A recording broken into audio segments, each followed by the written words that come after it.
ريال مدريد يتعادل مع ريال بيتيز، وبرشلونة يفوز على خطافي.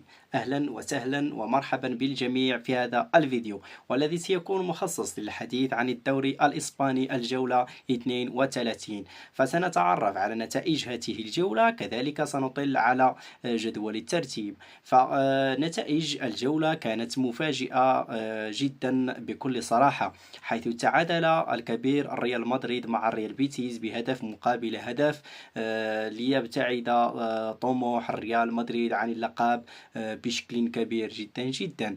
أما المباراة الثانية، ألافيز فاز على ريال مايوركا بهدفين مقابل هدف. برشلونة فاز بهدفين على خطافي، هدفين نظيفين، ليقترب بذلك من إحراز لقب الدوري الإسباني.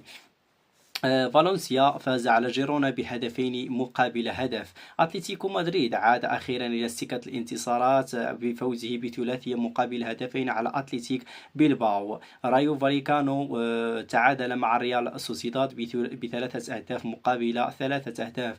إلتشي فاز على ريال أوفيدو بهدفين مقابل هدف. أوساسونا فاز بهدفين مقابل هدف على إشبيليا. وبنفس النتيجة فياريال فاز على سيلتا فيغو. إسبانيول مع ليفانتي تعادلوا بدون تسجيل أي أهداف، 0-0. فقد كانت هذه نتائج الدوري الإسباني الجولة 32. طبعا المفاجأة التي كانت كبيرة جدا هي تعادل ريال مدريد مع ريال بيتيز. فريال مدريد فقد جميع إمكانيات الحصول على اللقب، وبالتالي برشلونة بات قريبا جدا جدا من إحراز اللقب بشكل رسمي.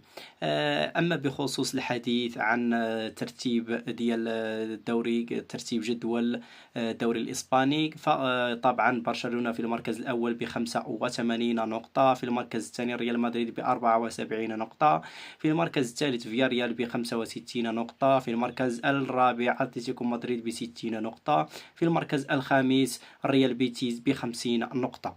فهذا هو الخماسي. كما قلت، برشلونة بات قريب جدا جدا من إحراز اللقب بشكل رسمي، والريال مدريد في المركز الثاني ب74 نقطة كما قلت. أما بخصوص الحديث عن أسفل الجدول، ففي المركز السابع عشر ريال مايوركا ب35 نقطة، في المركز الثامن عشر إشبيليا الفريق الكبير بات يعاني في أسفل الجدول ب34 نقطة في المركز الثامن عشر، في المركز التاسع عشر ليفانتي ب33 نقطة، في المركز العشرين الريال أوفيدو ب28 نقطة. فقد كان هذا هو ترتيب جدول الدوري الإسباني بعد الجولة 32. كما قلت، أبرز العناوين أن برشلونة قريب جدا جدا من إحراز اللقب، وإشبيليا يصارع في أسفل جدول الترتيب.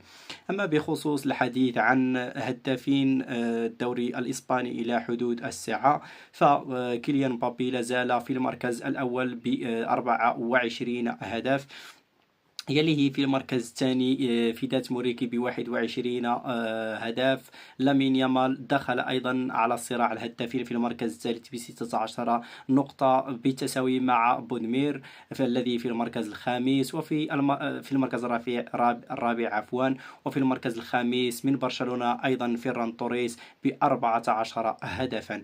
أما بخصوص صناع الأهداف، فلامين يامال هو من يتصدرهم ب11 صناعة للأهداف، في المركز الثاني لويس ب9، في المركز الثالث أردا غولر ب9، فيرمين لوبيز في المركز الرابع ب8، وفي المركز الخامس بالتساوي مع فيرمين لوبيز فيدريكو فالفيردي من ريال مدريد ب8 صناعات للأهداف. فقد كانت هذه هي إطلالة شاملة لكل مجريات الجولة 32 في الدوري الإسباني.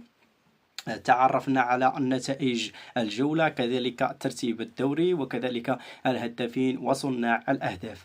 فلا يبقى لنا سوى أن نقول لكم، إذا كنتم أول مرة تشاهدوني، لا تنسى الاشتراك وتفعيل الجرس ليصلكم كل جديد على القناة. والسلام عليكم ورحمة الله تعالى وبركاته.